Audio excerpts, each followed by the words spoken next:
when I lived in northern Arizona, I was sort of thinking about some of the activities that were happening in sort of like the subregion of northern Arizona. So the sort of like spiritual community building activities connected to the Institute process. And one of the bounties was being able to go to the Native American Bahai Institute and just learn and really see what the community, the Navajo community, was really trying to do to bring the young people, their residents, their friends, their neighbors together to think about the spiritual and material prosperity of their locality. And we actually ended up bringing some young people from, I live in another city in northern Arizona, and we brought some of the young people, the junior youth from the city I lived in, to the Native American Bahai Institute. And I think it was also one of the first times that some of the young people from our city had ever been to the Navajo reservation, but also to see the types of activities that the community was really upholding for the junior youth program was very encouraging, because it was also showing that being a Baha'i and having like sort of like adopting and seeing Baha'u'llah's teachings for this age doesn't mean we erase the other beautiful aspects and traditions and spiritual beliefs of our past, right? Like, I think it was really wonderful to see that for the Baha'is, for the junior youth, it was really important that they also are connected to their language, that they learn prayers in Navajo, that they learn about things in their culture and their community and they're of service to their community. So they're really thinking about, what do our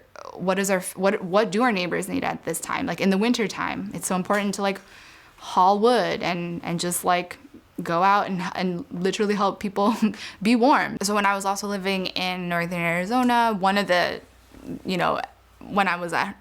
home, one of the things I wanted to also learn about was starting a junior youth group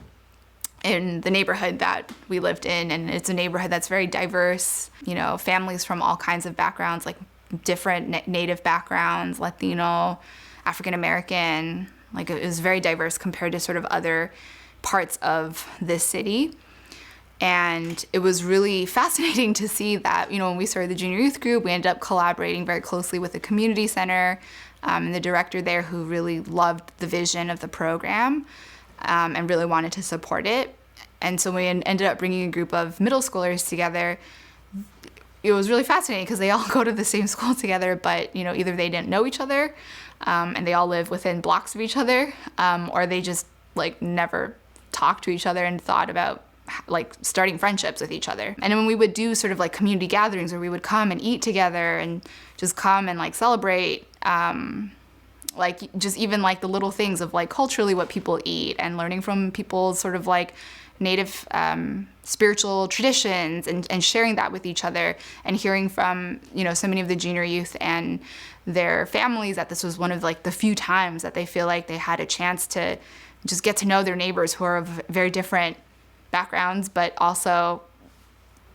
people that they live blocks away from, I think was very inspiring. And also to just know that,